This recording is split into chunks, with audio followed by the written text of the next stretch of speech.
Hi, welcome back everybody. Today we're gonna make some Italian style meatballs. And I have about a pound of ground beef here. Some people use like a mixture of pork and ground beef, sometimes veal, but we're sticking with just ground beef. And I have some Italian breadcrumbs. I really like to use seasoned breadcrumbs to make this, but traditionally in Italy, people would, or actually this is more of an American Italian or Italian American dish, but people would use stale Italian bread and then soak it in milk and use that as the breadcrumbs. So I have soaked these dried breadcrumbs in milk a little bit, and now we're just going to add the other ingredients. We have onion here. And we have 1 egg. Is that one? That was about one small onion or half a medium onion. It's really up to you.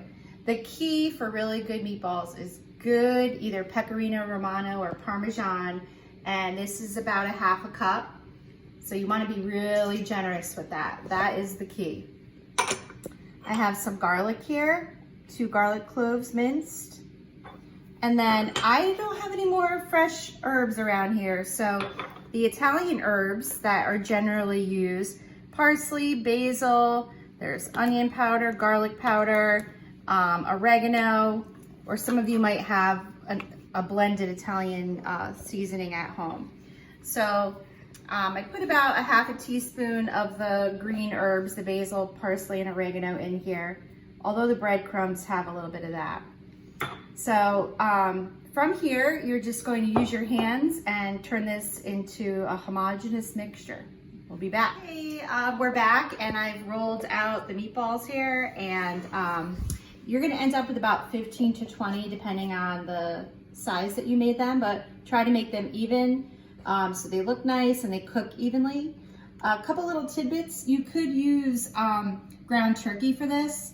And you can also look online for ways to use eggplant or mushrooms to make vegetarian a vegetarian option. And I added a little bit of salt and pepper, but go easy on the salt because the Parmesan or Pecorino is very salty. So I preheated the oven at 375, and these are going to bake for about 20 minutes until they're cooked through. All right, so now on to one of my favorite cookies that a lot of people have around the holidays, special occasions, Anjanette's.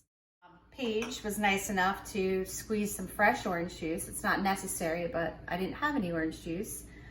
So you could also use a spoon and bowl to make this. You don't have to have a mixer. Or a machine. So we're gonna put or a hand mixer.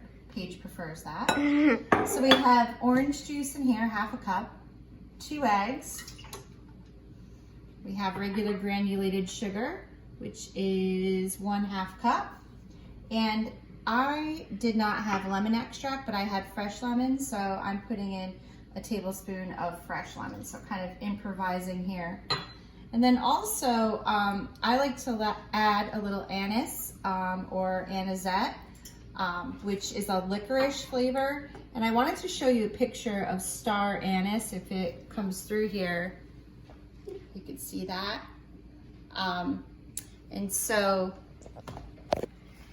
some people don't like that flavor. So I like it in a mild way.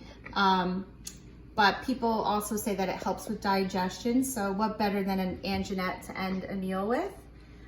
So it has that effect when consumed. A lot of people end a meal with a drink like ouzo in Greece or sambuca in Italy. It's supposed to aid with digestion. So we're gonna mix this, and while that's mixing, I'm going to add a couple of heaping tablespoons of baking powder, 3 heaping teaspoons of baking powder to the flour.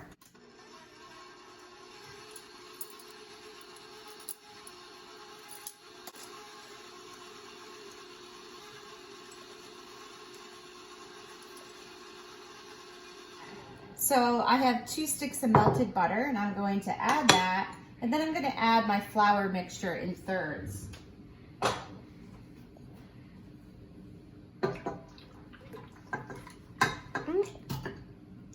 Okay, if you make a little mess, right?